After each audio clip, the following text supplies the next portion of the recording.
Good afternoon, all of you. Yes, my dear. આજે આપણે આ પ્રકરણ 13 ની અંદર જે ન્યુક્લિયસની અંદર આપણે પરમાણુ એટલે કે એને અનુરૂપ ન્યુક્લિયસનું પરિમાણની વાત કરી હતી. ન્યુક્લિયસની સરેરાશ ત્રિજ્યા શોધવા માટે રધરફોર્ડે જે જુદા જુદા ન્યુક્લિયસો પર ઇલેક્ટ્રોનનો માળો કરીને એ સરેરાશ ત્રિજ્યા શોધવા માટેનું જે ઇક્વેશન આપ્યું છે એ કયું છે? r is equal to r0 a raised to 1/3, જ્યાં r0 એ અચળાંક છે અને એની કિંમત આપણે 1.2 10⁻15 મીટર સ્વીકારવામાં આવી છે. એ આપેલો તત્વનો શું છે? પરમાણુ ભારાંક છે, પરમાણુ દળાંક છે. હવે આપણે અહીંયા બે દાખલા મેં લખ્યા છે, એક ઉદાહરણ 1 અને એક છે સ્વાધ્યાયનો 21મો દાખલો. બંને દાખલા જે આપણે અત્યારે અભ્યાસ કર્યો છે એ જ ઇક્વેશનનો ઉપયોગ કરીને અહીંયા આપણે કેલ્ક્યુલેટ કરવાનો છે. જ્યારે દાખલા હું ગણાવું છું ત્યારે એક જ વાત કહું છું કે તમને જે દાખલા ગણવામાં આપણે જે અહીંયા કરીએ છીએ એ થિયરીના જે સૂત્ર આધારિત હોય, એટલે થિયરીનો કોન્સેપ્ટ આપણા માઇન્ડની અંદર પ્રોપરલી બરાબર હોય તો આપણને દાખલા ગણવાની અંદર દીકરાઓ કોઈ પ્રોબ્લેમ જ નથી પડતો. હવે અત્યારે તો આપણી પાસે એક જ સૂત્ર આવ્યું, ત્રિજ્યાનું r બરાબર r0 a raised to 1/3 ત્રિજ્યા મળી જાય. અને આપણને આ દાખલાની અંદર શું કીધું છે એને અનુરૂપ કઈ કઈ બાબતો આપણે શોધવી પડશે એ આપણે રકમ વાંચીને અહીંયા જોઈ લઈએ. બરાબર છે? ચાલો જરા જુઓ. આયર્ન Fe લોખંડ ના ન્યુક્લિયસ માટે શું આપ્યું છે? દળ કેટલું? 55.85 એટોમિક માસ યુનિટ અને એનો પરમાણુ ભાર આપેલો છે 56. તો દીકરા આપણે શું શોધવાની છે? ન્યુક્લિયસની ડેન્સિટી, ઘનતા. હવે ઘનતા એટલે દળ ભાગ્યા કદ. ઘનતાની વાત કરવામાં આવે એ આપણને શું આપેલું છે? દળ ભાગ્યા કદ. અને દળ કેટલું છે તે આપેલું છે, પણ દળ આપેલું છે એટોમિક માસ યુનિટની અંદર, જેને આપણે કન્વર્ટ કરવું પડશે કેજી માં. અને એ રિલેશન છે આપણી પાસે, દળ મળી ગયું. હવે શું જોઈએ? કદ. ન્યુક્લિયસ નક્કર છે અને નક્કર ગોળાનું કદનું સૂત્ર શું આવે? 4/3 pi r3. અને r તો આપણને આ સૂત્ર પરથી મળી જાય, એટલે કદ મળી ગયું. એ બંનેનો શું લઈ લઈએ? ગુણોત્તર. એટલે આપણને આયનની શું મળી જશે? ઘનતા. તો દીકરાઓ આપણે આગળ જ મેં થિયરી બનાવી હતી, માં કીધું તમે આયનની શોધો કે યુરેનિયમની શોધો કે હાઇડ્રોજનની શોધો, દરેકની ઘનતા લગભગ કેવી છે? અચળ છે, કારણ કે એ પરમાણુ ભાર ઉપર આધાર રાખતી નથી. કારણ કે 10⁻17 બરાબર ને? આપણે કીધું હતું ને 2.10⁻17 કિલોગ્રામ પ્રતિ મીટર ક્યુબ, જે પાણીની ઘનતા કરતા 10⁻14 કિલોગ્રામ પ્રતિ મીટર ક્યુબ જેટલી શું છે? વધારે છે. સમજ પડે છે? ચાલો જરા જોઈ લો. કિંમત જે આપેલી છે એનો ઉપયોગ કરીએ અને એને અંદર કેવી રીતના ગણાય એ જરા જોઈ લો. ચાલો તો અહીં આપણને આયન એટલે માસ ઓફ Fe કેટલો આપ્યો છે? 55.85 એટોમિક માસ યુનિટ. ચાલો પણ આપણને ખબર છે કે 1 atomic mass unit is equal to 1.67 10⁻27 KG થઈ નીકળ્યો. તો આપણે એવું કહી શકીએ કે એક એટોમિક માસ યુનિટ બરાબર આટલા કેજી. તો આટલા એટોમિક માસ કેટલા? એટલે આપણે ગુણવું જ પડે. ચાલો ધેરફોર અહીંયા શું થવાનું? માસ ઓફ આયન 55.85 ગુણ્યા આ 1.67 10⁻27 કેજી. બોલો કેટલું થાય?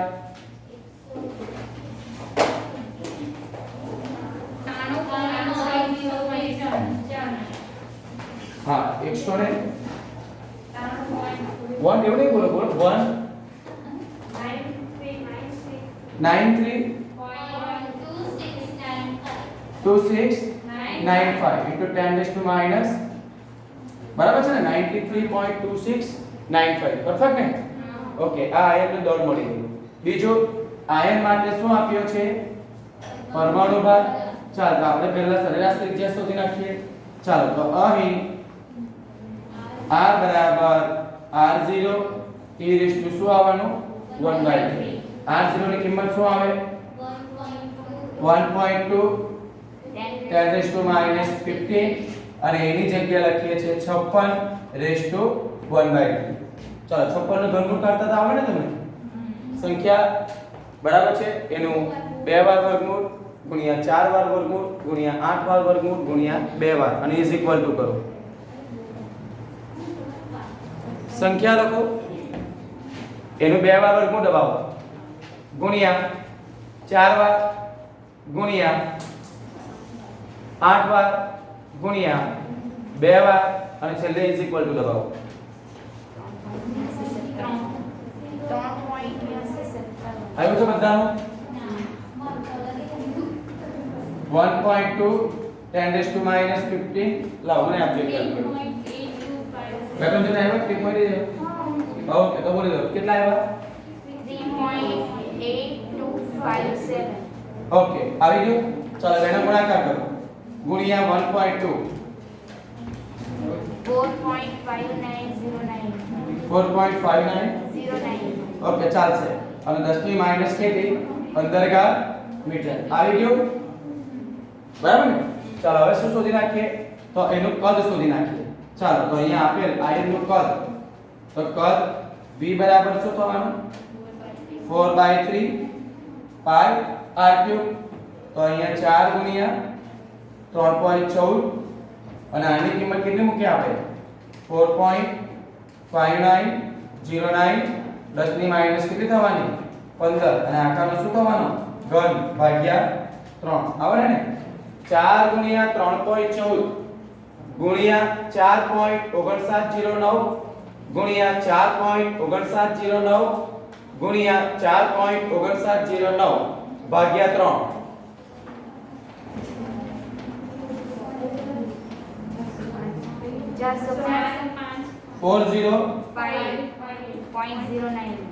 0.09 અને 15 તાળી 45 અને એકમ શું આવે કદનો થઈ ગયું બસ તો કદ આવી ગયું અને ઉપર આપણી પાસે આયનનું શું છે દળ છે તો ઘનતા મળી જાય ને ચાલો તો આપણે અહીંયા લખી દઈએ છીએ કે ન્યુક્લિયસની શું જોઈએ છે ઘનતા જોઈ લો તો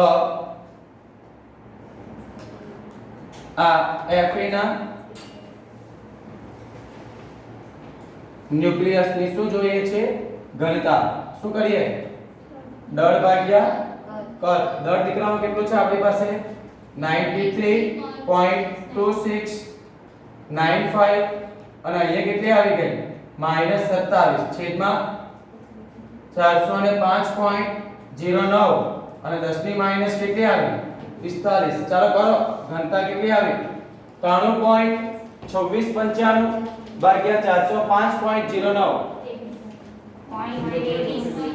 હા 0.2302 ઓકે ચાલો કરો 45 માંથી 27 બાદ કરો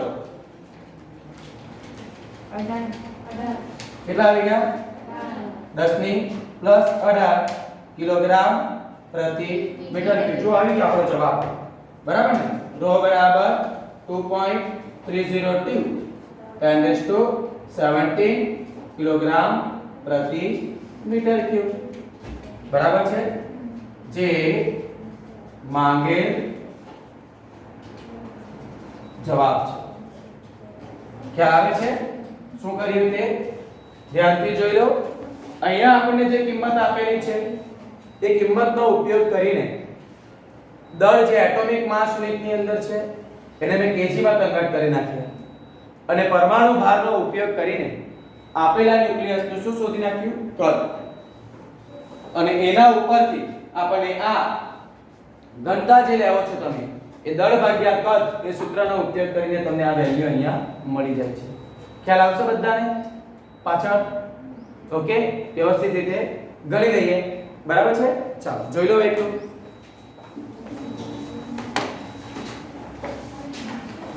ચાલો એટલે આ દાખલો જે આપણે ગણ્યો છે અગત્યનો છે અને કેવી રીતના કેલ્ક્યુલેટ થાય એ દરેકે દરેક વિગત મેં તમને અહીંયા બતાવી દીધી છે બરાબર ચાલો હવે આગળ જોઈએ સ્વાધ્યાયનો એ જ છે દાખલો પણ અને આની પ્રૂફ મેં ન્યુક્લિયરની જે ત્રિજ્યા એનું પરિમાણ જ્યારે ભણાવ્યું ત્યારે આ વસ્તુ બતાવી છે કે કોઈ પણ ન્યુક્લિયસનું જે પરિમાણ છે બરાબર છે એ એના પરમાણુ ભાર ઉપર આધાર ઘનતા જે છે એ પરમાણુ ભાર ઉપર આધાર રાખતી નથી અને એ જ કન્ડિશન અહીંયા આપણને સાબિત કરવા માટે કીધું છે.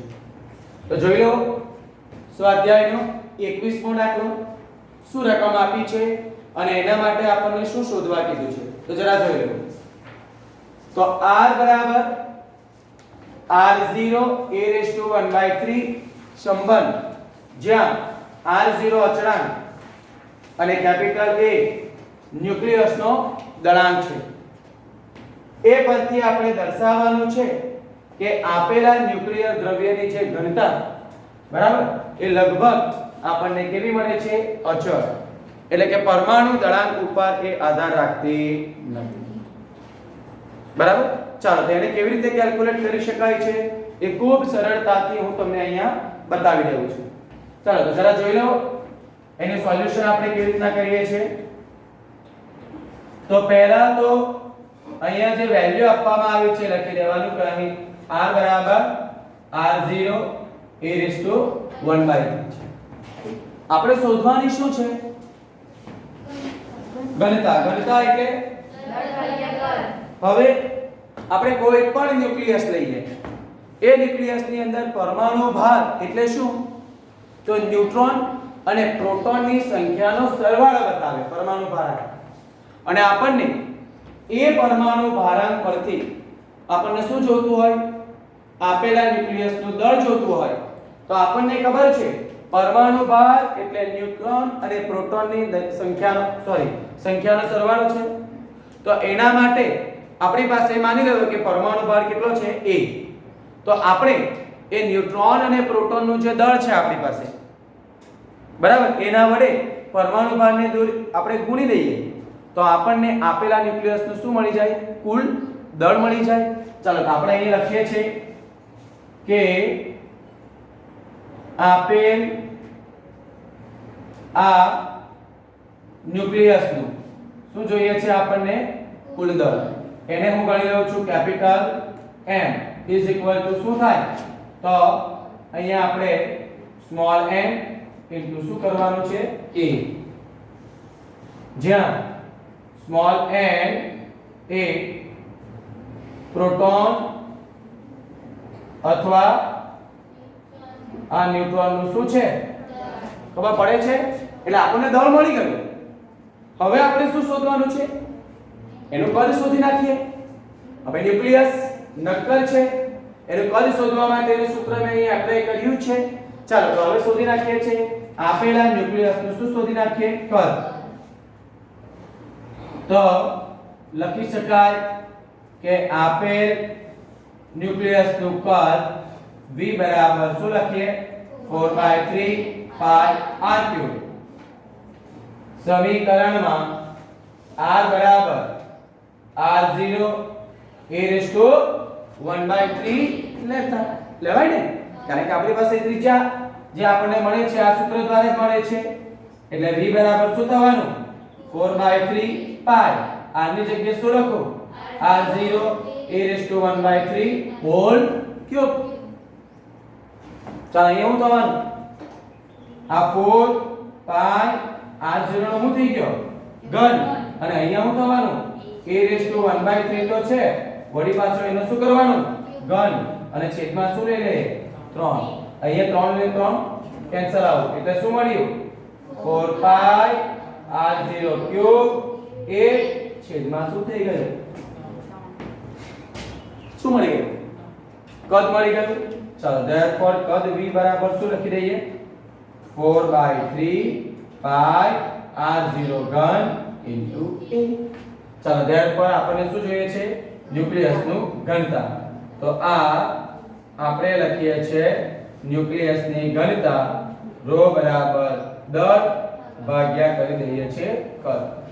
દળ મને મળે છે સ્મોલ m કેપિટલ M જેટલું અને કદ જે મને મળ્યું છે 4/3 pi r³ નો ઘન a કેન્સલ આવે. ચાલો ધેરફોર ρ બરાબર 3 m એ છેદનો છેદ અવશ્યમાં આવ્યો અને છેદમાં 4 પાઈ r0 ઘન એને એ તો દીકરાઓ કેન્સલ આઉટ થઈ ગયો એટલે શું આવે ખાલી 3m છેદમાં 4 પાઈ r0 ક્યુબ જે આપેલ દ્રવ્યની એટલે સોરી આપેલ ન્યુક્લિયસની બરાબર છે આપેલ હા જે ન્યુક્લિયરના દ્રવ્યની ઘનતા દર્શાવે છે જો હંમેશા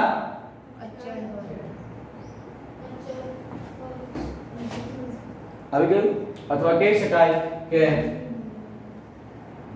અથવા ઘનતા એ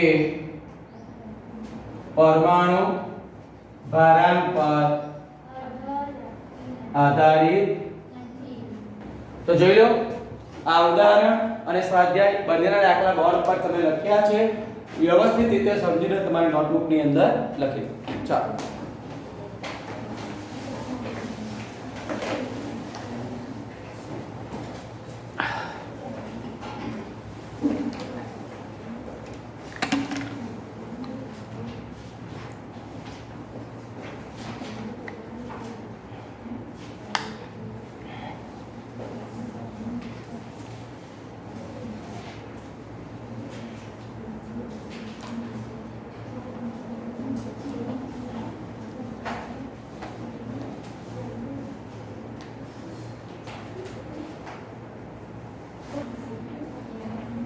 ચાલો આગળ ધ્યાન આપો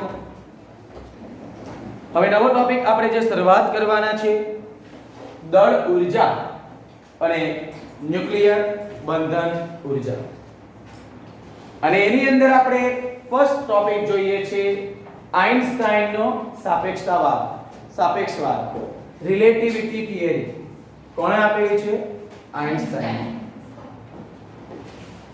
આઇન્સ્ટાઈને જે સાપેક્ષવાદ આપ્યો એ પહેલા દળ અને ઊર્જાની વાત કરવામાં આવે એ દરેક પ્રક્રિયાની અંદર ઊર્જા અને દળ બંનેનું સંરક્ષણ અલગ અલગ રીતે થાય છે એવું માનવામાં આવતું હતું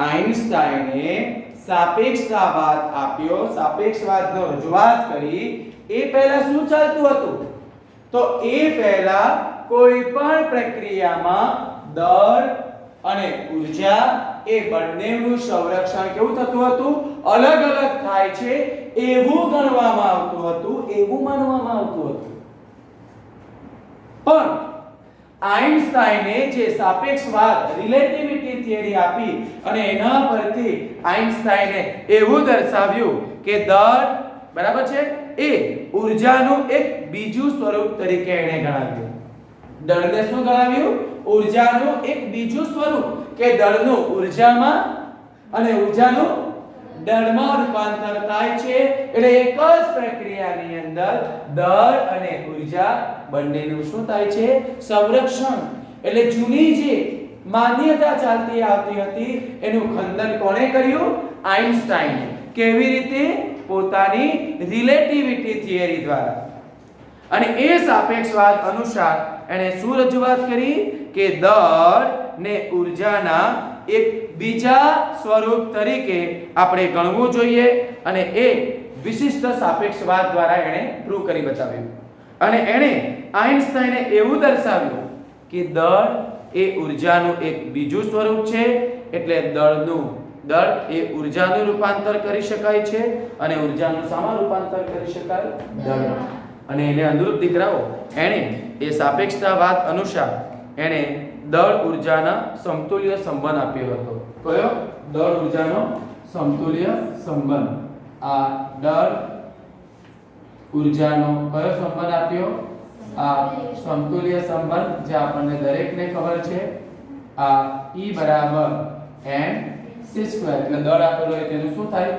ઊર્જા અથવા તમારે ઊર્જાને શામાં રૂપાંતર કરવી છે દળમાં તો પણ તમે આ સૂત્રની મદદથી દીકરાઓ શું કરી શકો છો સરળતાથી થઈ શકે છે એટલે આ જે થાય છે E બરાબર mc² અને દળ m ને સમતુલ્ય ઊર્જા આપણે આ સમીકરણની મદદથી શોધી શકાય છે અને જ્યાં c ની વાત કરવામાં આવે તો c શું છે આ શૂન્ય અવકાશમાં દીકરાઓ શું થાય છે પ્રકાશનો વેગ અને એની કિંમત આપણે લઈએ છીએ 3 ગુણ્યા 10⁸ મીટર પર સેકન્ડ આ આઇન્સ્ટાઈને રિલેટિવિટી થિયરી દ્વારા દળનો ઊર્જામાં અને ઊર્જાનો દીકરાઓ શામાં રૂપાંતર થાય છે દળમાં અને આ જે સમીકરણની પ્રાયોગિક ચકાસણી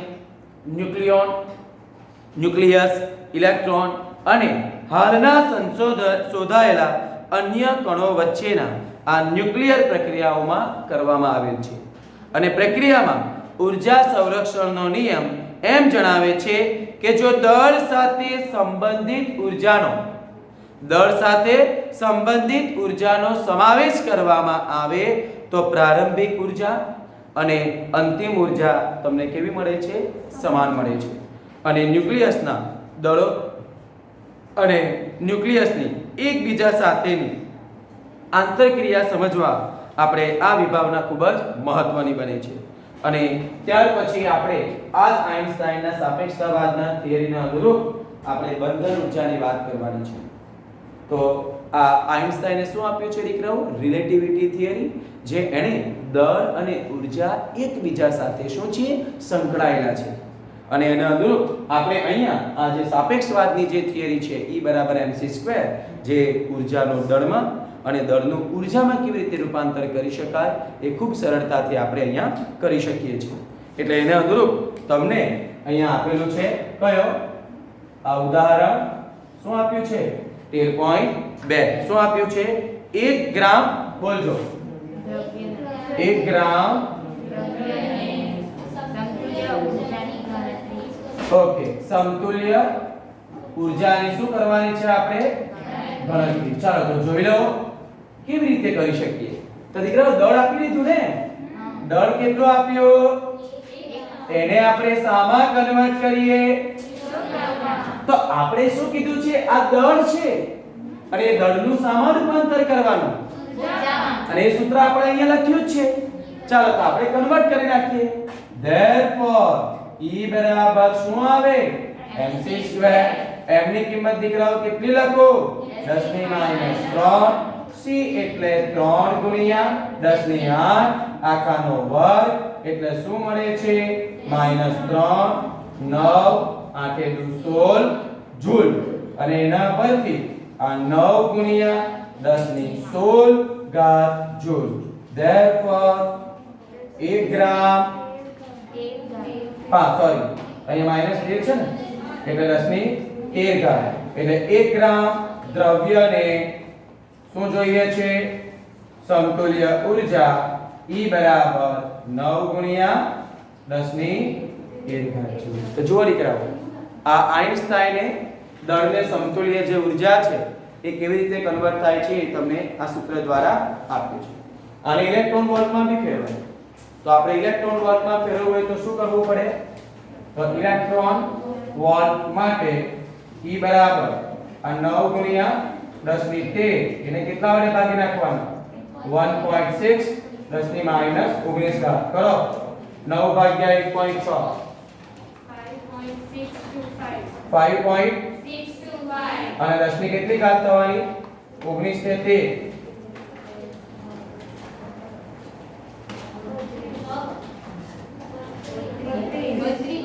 10⁻32 ઇલેક્ટ્રોન બરાબર છે ને અહીંયા આન્ટુ 16 આ રીતે તમે કન્વર્ટ કરી શકો છો ઊર્જા બરાબર આની કોઈ રિક્વાયર્ડ નથી તમારે આને ખાલી બતાવ્યું છે તમારે આટલી વસ્તુ આની અંદર લખી લેવાની ચાલો તો આજના માટે આટલું જ બાકીનું નેક્સ્ટ ટાઈમ